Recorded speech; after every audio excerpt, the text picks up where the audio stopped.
tabled before the Parliament of Zimbabwe. Now, the fundamental reason behind the proposal of the bill was said to be promoting and safeguarding the interests of the country through criminalizing acts that decampaign the country. You're watching Inside Out on ZBC News. Thank you for joining us. I am Yvonne Mukondane, and to help us with the discussion today, I have Richard Mahomva and Rutendo Matinyarare. Gentlemen, good morning, and thank you for joining us. My pleasure. Good morning. Thank you. Good morning. I'll start with you, Rutendo. What is your understanding of this Patriot bill?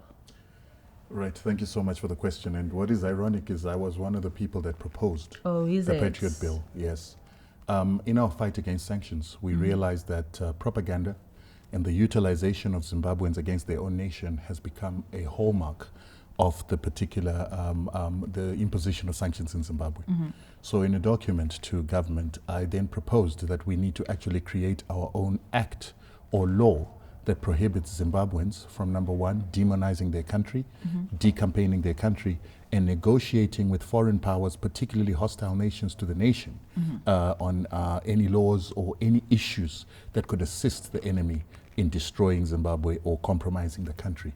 And so I basically propose that we need to look at the U.S. Patriot Act in combination with the Logan Act, together with what we call the Anti-Communist Act or the Foreign Agents Acts, put them together and create our own act in Zimbabwe that is actually going to stop people from sabotaging the country, speaking bad about the country, and assisting enemies of the state to actually destroy the country. And the relevance of that is that when you want to naturalize as a Zimbabwean, the only time you can lose your naturalization or your citizenship is when you assist foreign powers or enemies of the state or nations that we're at war with to actually compromise the country. So it's a very serious offense, and that's why we want this law for citizens that are not naturalized but natural citizens, so that we ensure that they do not continue to sabotage as we see many of them doing today.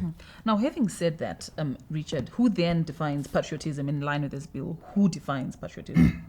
Patriotism, first, the generic definition of patriotism is love for the country. And in most instances, there's been a misconstrued view that patriotism is subscription to particular partisan narratives, particular partisan terms. So in my view, patriotism knows no political party. Patriotism has nothing to do with love for any political party, but it is love for your country, love for enduring values of your country, and it is that love that propels one to be a consistent defender of national interests. And in our case, what is this that we call national interest? It is the enduring values of our independence that have been exemplified through our quest for the land reform, which has attracted so much adversity for Zimbabwe to the point of causing the Western world to impose sanctions on our country. And hence the patriotic bill comes in as a combative legislation to nurture, to promote, to preserve patriotism, love for country. Now, I like that you mentioned that, you know what, patriotism has nothing to do with political affiliation. Yet we have a lot of people on our social media platforms saying, you know what, don't call it the patriotism bill or whatever. Simply call it the ZANU-PF bill, call it the suppression of freedom bill, or call it the silencer bill. What do you have to say about that? Well, clearly people don't know the constitution of our country, because our constitution gives Zimbabweans 4 obligations or 4 responsibilities that they have, and that is to be loyal to your nation, that is to observe the constitution, to respect the flag and the national anthem, and to defend the nation to your best of your ability. So what it is that every citizen of Zimbabwe is mandated to be loyal to the country. When you are sabotaging the country, when you're decampaigning the country, when you go with hostile nations or enemies of the nation against the country, you're actually going against a constitutional prescript and a constitutional responsibility. And so our patriotism is already ingrained and enshrined within that very same constitution, where it gives us these responsibilities. Only 4. But the problem with Zimbabweans is they want to enjoy rights, but they don't want to understand that those rights come with obligations that they must also undertake. So if we were to do an audit today, are people being loyal to the country? Definitely not. specifically when they demarket their country, when they decampaign their country. And this decampaigning of our country is the reason why you see that when there's xenophobia in South Africa, we're the first people to be targeted because we have no love for nation. But and how do we define this decampaigning of our country, this sabotaging of the nation? Because one can stand and say, I'm just saying it as it is. I'm just telling the truth. Yeah. So how then do we define sabotage? How do we define decampaigning the country? When you give falsehoods and information that's not substantiated, that is decampaigning. When you accuse people of corruption when they have never been tested in a court of law and when they have never been convicted in a court of law, that is decampaigning. And that's why you see that under normal circumstances, you can actually be sued for actually saying that certain people are corrupt or criminals in a certain way when they've never been convicted by any court. And when you make claims that are blanket against your nation that have never been substantiated, in that same way you're decampaigning your country, and that is an offense. And it should be a treasonous offense when it comes to the nation and the leaders of the nation, if that is not true. Who defines this sabotage? Well, who defines this sabotage? Maybe I would rephrase the question and say, who creates this sabotage, and give you a historical perspective to it. When we launched the Progressive Land Reform Program, it agitated the ego of imperialist capital. And against that backdrop, you saw nations of the West uniting to create NGOs in Zimbabwe. You saw nations in the West creating media houses whose intention was to clearly demonize the political space in Zimbabwe. So now this demonization, this constant attack on the image of Zimbabwe is just a reaction to our sovereign claim to the land. It's a mere reaction by the colonial world that has continued to even use proxies in the form of opposition parties, in the form of NGOs. And get me right, there is nothing wrong with opposition parties coming into existence, but there is everything wrong when opposition parties are not founded on national interests. There is everything wrong when existing as an opposition political party is predicated on calling for sanctions against your country.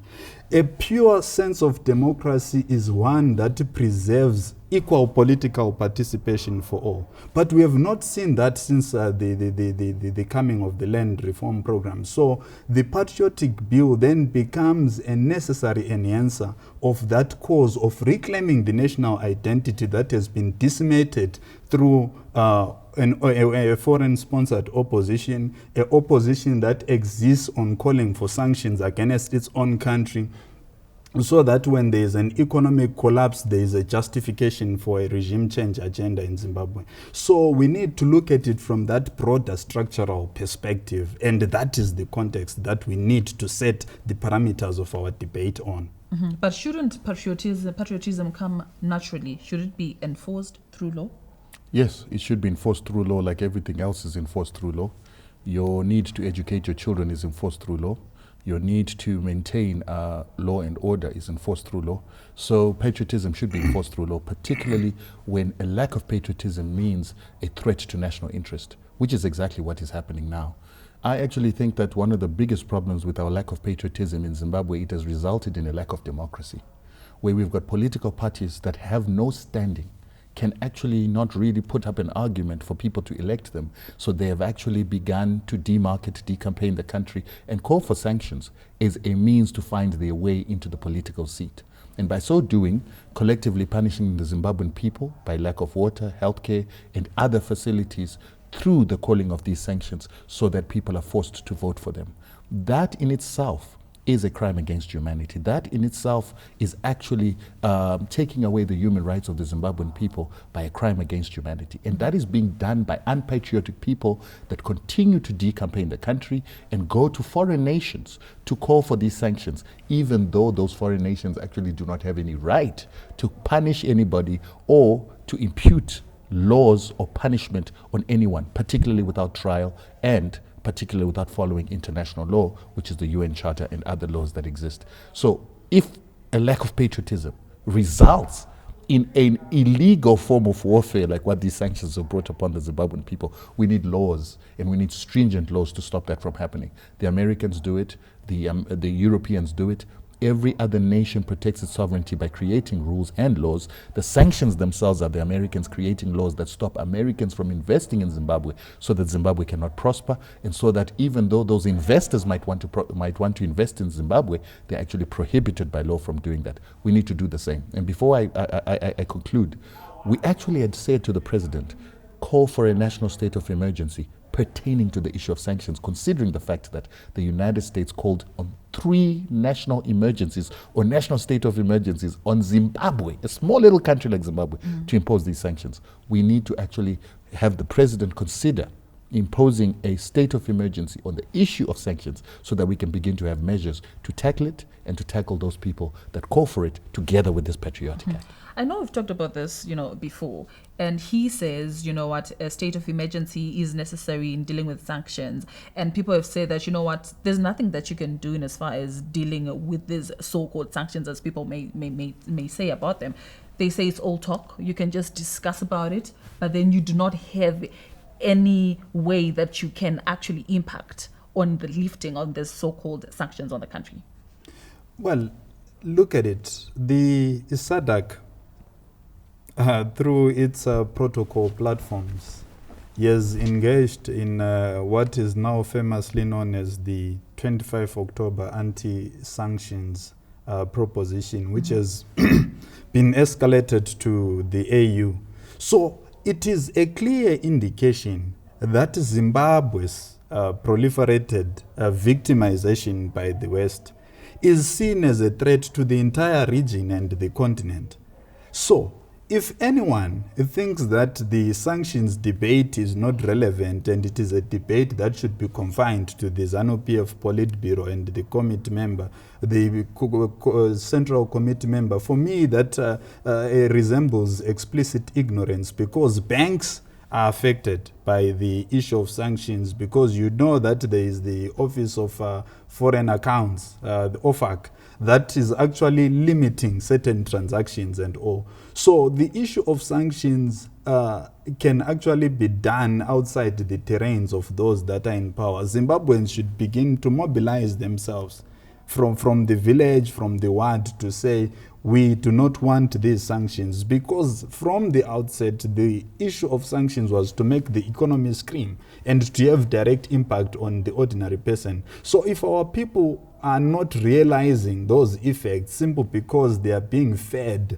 by ignorant propaganda from certain political voices, I think it's very unfortunate. And just to give you a very quick example, I've seen people flaunting a speech by one Hopewell Chinono, where he was speaking about a crisis in our medical sector, a crisis in various sectors of our society. And I'm asking myself, in as much as Zimbabwe may have its administrative inadequacies, surely you can't go to an international platform and forget to mention that there are roads that are being built, and forget to mention that in as much as Parenyoto Hospital may have its challenges because of the congestion of Harare, but some provincial hospitals out of Harare have got better facilities. Surely if we were to confine our analysis of describing the political economy of our country to the main cities and forget the spiraling satellite development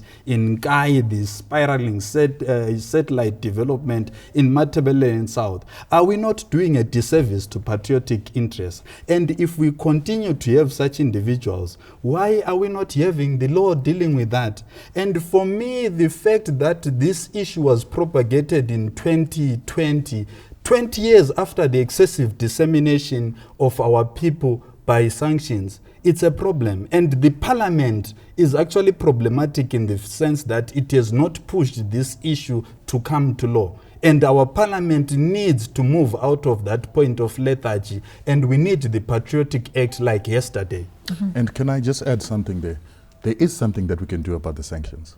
And part and parcel of what it is that we did when we began to introduce the proposals to government that say, let's have a patriotic act, let's have the legalization of the fight against sanctions so that we depoliticize it. Hence, you saw the special rapporteur coming to Zimbabwe. That was part and parcel of our proposal, that get the UN involved. This is an international law issue. An international arbiter needs to be involved, and we need to debunk this assumption that the United States and the Europeans are policemen of human rights. They are actually sovereign nations that are equal to Zimbabwe. So we now want a legal body that can put equality on this issue. So we are taking them to court. We've already started taking them to courts in South Africa, utilizing the Special Rapporteur's preliminary report. Because we're saying that if the UN says sanctions are illegal, sanctions that punish civilians are illegal, sanctions that are imposed without due process or without trial of people or punishment of people who've never been tried, then we have a basis to start challenging our biggest trading partner, South Africa, that has got banks and financial institutions that are imposing these sanctions. We have to challenge them by their constitution and international law to determine whether it is legal what they're doing. There's also human rights law that is being infringed on when they punish people that have never been tried, and they punish them without any law or without any jurisdiction. We need to challenge that. So we've begun the fight. And we've legalized the fight. As the Special Rapporteur said, we must stop making the fight against sanctions rhetoric, and we must actually begin to use the laws that she laid out to fight the sanctions. So we are doing something. We're going to go to African courts, we're going to go to other courts on the African continent, and eventually, after creating this precedence, this legal theory, we're going to take it to the International Court of Justice. If the United States is still foolish enough to maintain those sanctions, then we're going to address them in the International Court so that the whole world can see the illegalities. And before I finish, you must understand that the United States was looking at the issue of sanctioning Ethiopia. And the Ethiopians came to us as an anti-sanctions movement to say, what have you done to fight the sanctions? We gave them some pointers. They then used their people to begin to talk to people in Congress and began to write letters to the US president to say, we are going to undertake legal action. So now we are beginning to create a pattern and precedence and custom of Africans suing for their humanity. And that is scaring the Western world and the United States in particular. And I see that that pressure has eventually led them to stop talking about sanctions on Ethiopia. They've put that on a back burner, and they might as well start talking about stopping the institution of sanctions on Zimbabwe, because they're going to be undressed and they're going to lose this case, as they did against Iran, which took them to the International Court of Justice. Interesting. Richard mentioned Hopewell, and I'm going to social media platforms, particularly Twitter at ZBC News Online. Hopewell Chingono says, the Hopewell Chingono Act, you see, these are the things that will make it difficult to attract real investment or respect for the country. This so-called patriotic act violates the constitution and makes Zimbabwe a real autocratic state. He is crazy. He thinks that investment can only come from countries that have given us sanctions. And he thinks that by creating a hopeless narrative about the state of our affairs in the country is going to determine the direction that the economy is going to take. Look, colonial or no colonial investment, the president has set the narrative and our policy agenda clear that so if they think that they are going to continuously cut the throat of our independence and of our economic sovereignty through sanctions and thinking that we need to be legitimized by the West, tell you what, they can go to hell. Zimbabweans are going to build their economy needless of any intervention from the Western world. And we must also remember that Julian Assange is in prison. They want him to be sent back to the United States for doing exactly what it is that Hopewell does in Zimbabwe. And so the question is, why is Julian Assange in prison if what it is that Hopewell is doing is acceptable to the West? Why have they put Julian Assange in prison for doing exactly the same thing? So Hopewell has got to understand that Zimbabwe is a sovereign nation that is going to make its own laws in line with international human rights law and in line with international law, but we're also going to make laws that safeguard the interests and the rights of other citizens who are being compromised by people like Hopewell that go and decampaign the country, that go and give grounds and basis for the illegal acts and illegal sanctions that have been put upon Zimbabwe. The Americans have got more laws than Zimbabwe that actually restrict people. The US Patriot Act is an anti-terror act that actually restricts people's freedoms much more than the Patriotic Act in Zimbabwe will do. Now, on that note, the U.S. Patriotic Act, you mentioned the Logan Act earlier on, and these Anti-Communist Act? Yes, Anti-Communist Act. Yes. If we look at these and look at our own Patriotic Act, it's more or less the same thing. So why do we have our own people demonizing against this Patriotic Act that we want to have? Yet we have nations that are maybe termed to as symbols of democracy, having the same laws. Well, the very first thing is that one of the problems we've got in Zimbabwe is we don't create enough information and promotion of any of the issues that we need to do. And this doesn't start now. It starts with the Constitution of 2000, where we wanted to amend our Constitution to take our land and to force the Western powers or the British to compensate. The Zimbabwean government did not create enough publicity, even though it was a beautiful constitution. That's the same with this Patriotic Act.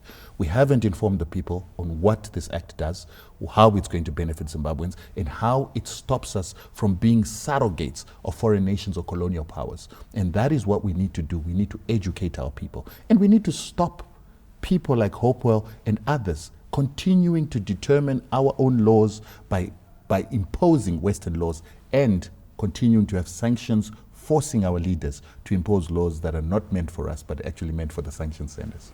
Yeah, I think it's not that our people disregard these progressive policy propositions, but we have got individuals who are proxies of colonial interests and who happen to have a predominant space, particularly in the social media, and shape the narrative.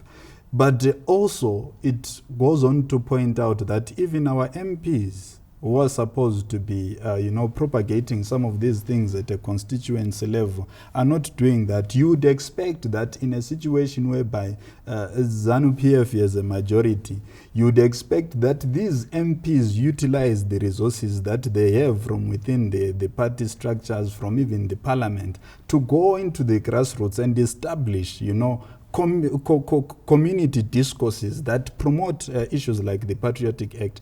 And the fact that this is a bill that was put in place in 2020 and we're still not having it motioned given the urgency that it's supposed to have. Tell you what, if this bill has been put in place as a law, and if this bill has been put into the law, we would have a clear situation whereby, this thing won't be having this conversation at all. So, But we keep on saying, you said that it's not as if, it's not like our people have disregard for this law, it's not like they do not like it, but I've just been checking our social media platforms, they're saying we don't want it. That's all they're saying. Social media is only but 5% of the people in Zimbabwe. But at least it represents some. No, it a doesn't. minority, of course. It a does, digital minority. It doesn't. It is what we call a biased sample. It's biased sample because it is people that are exposed to Western media. They're exposed to a social media that generally silences the voices of those that are actually looking at socialism or empowering Africans to a Western narrative. So that's the problem with social media. The people that really matter in Zimbabwe are the majority of the people, who 70% of them live in villages and do not have access to social media. And those are the people that we need to go and do workshops for and to educate. And we need to also undertake campaigns on social media, but social media will continue to silence people. I have got 20,000 followers on social media. Facebook has has basically silenced me. So has Twitter and everything else, because they don't want what it is that Zimbabwe stands for. And what Zimbabwe stands for is a change of the colonial legal system of this world and legal practice, which is premised on discovery law of 1453. And as long as we are beginning to champion that native peoples and brown peoples actually have right to property and have equal rights and indivisible rights to the Western world, they will always try to silence what it is that we've got to say. So let's not worry about social media. Let's undertake workshops. Let's go on the ground. Let's educate our people. Let's go into our communities and educate people on what it is that our rights are, and also what this law is supposed to do, and how that law is going to enforce our rights and stop us from being surrogates of these Western nations that continue to perpetuate neocolonialism. And also, we need these roadshows to educate people about how sanctions are compromising our democracy and why we need to fight together, irrespective of party, for national interest and for the existence of our nation tomorrow. Because, never forget, Libya is not here today because of sanctions. Started with sanctions, turned into war and regime change. Iraq They tried to do the same in Afghanistan. They tried to do the same in Syria and Venezuela, but it didn't work in those countries because the people of those countries were united and began to fight for their nation and sovereignty and to control their own resources without the Americans taking over. And we have someone on a social media platform here, Facebook, saying, we talked about this earlier on, but then the person is saying, they say telling the truth and saying facts is not decampaigning one's country. But we've said that the test of whether something is a fact or something is true, it means it needs to be tested by due process. And when you lie deliberately, that is licentious. That is something that... Can you give me an example of a lie? You know, what lie would I tell about my country right Hopewell now? said that there are no X-ray machines in Zimbabwe. That is not true. Do we have X-ray machines Zimbabwe in is Zimbabwe? Not only that, he speaks of how people are arrested for no apparent reasons when he's an absolute example of the justice system, in the sense that he was suspected, alleged, tried, and he was even speaking out of the liberty that he was granted by the courts to be out of custody. Had we been a banana state, as he has been excessively misrepresenting, right now he would be locked up in Chikurubi. So he's an epitome of Zimbabwe's justice delivery system, and he's just selective about it to entice imperialist narratives and interests. It's unfortunate that we're talking about him and he's not here to respond for himself. But what if he were to say, or what if someone else was to say, you know what, I'm going out there saying these things about my country because I'm patriotic enough and I want my country to get help. But if he's patriotic enough, you'd not be hobnobbing with embassies that invite sanctions for Zimbabwe. If he is patriotic enough, you'd not be misrepresenting the state of our healthcare in Zimbabwe. When you listen to him, you'd think that if you arrive in Zimbabwe from another country, you'd not come across decent-looking people like us. Not only that, Zimbabwe was removed from the countries that are most susceptible to TB. And on that list, we still have South Africa, China, Nigeria, Pakistan, and a number of other countries. The reason why Zimbabwe was removed from that list is that it managed its TB better than those countries. We manage HIV better than many countries on the African continent. And we don't get credit for that. It's in a medical system that is under sanctions. We are being removed from lists where superpowers like China remain, and where South Africa, the leading country on the continent, remains. We also manage things like obesity, mental health, and other lifestyle diseases better than the situation we are seeing in leading countries. Is it then wrong for someone to say things that will not be going on well in the country? If it's false, it's wrong. Yeah, but not only that, there is no harm in pointing out administrative inadequacies, but there is also everything good about acknowledging the good that is happening in your country. You cannot measure on the bad about your country, and hence the importance of the patriotic bill in that respect. And also, you cannot talk about a healthcare system without talking about the sanctions that have caused or that actually persecute the healthcare system, government services. Hopewell doesn't talk about sanctions. They are a cause of most of the problems that we see in Zimbabwe. And while we're having those sanctions, we are also trying to mitigate those sanctions, which is what we're entitled to do. And he doesn't talk about that. So he supports the measures that actually are to hinder our government services and the delivery of human rights to our publics, because he supports sanctions because he doesn't want Zimbabwe to work. That is not patriotism. As we conclude, what lessons should we draw as a country from the concept of patriotism? The concept of patriotism should help us have the conviction and the legislative framework that suppresses anything that cuts the throat of our independence, like what sanctions have done. So the patriotic bill should be put in place like yesterday. He says the patriotic bill should be put in place like yesterday. And just in brief, I remember earlier on, Richard mentioned that Parliament is problematic because this was proposed in 2020, and here we are, nothing has been done about it. The thing about Parliament is that ZANU-PF has got a 2/3 majority. So, and they've got a super majority now after the extension that happened over the by-elections. They have the power to put this act into effect. My problem is that they are also hesitant because of the fact that sanctions continue to hang over their heads, and they continue to hang as punishment for anybody that seems to advance the Zimbabwean agenda. So that is why we have to have a concerted effort of fighting the sanctions, informing Zimbabweans and the rest of the parliamentarians that are non-ZANU-PF as to the interests of this country and the fact that those interests are being compromised by this punishment without trial of sanctions. And so we need to fight that while also encouraging our parliamentarians to institute laws that protect the country. But that also means that activists like myself and him, we have to continue to educate these parliamentarians on what sanctions mean, what sovereignty means, and what the patriotism means. We are patriots. We come together as a people of a nation. We look out for our own common interest, and that common interest and national interest is what we need to protect by this Patriotic Act. That is why people like me drafted it, and that's why we gave it over to the Justice Department for them to turn it into the laws that are necessary to protect our nation and the patriots of this nation, for us to have a prosperous nation. Gentlemen, I must thank you very much for having joined us today on this episode of Inside Out. And thank you very much for having joined us. I am Yvonne Mukandani, and today we were looking at the proposed patriotic bill, whether or not we need it as a country. Do get in touch with us on our various social media platforms at ZBC News Online. Give us your views and comments. We hope to continue with the conversation soon. Until we meet again, hopefully next week. Pleasant viewing.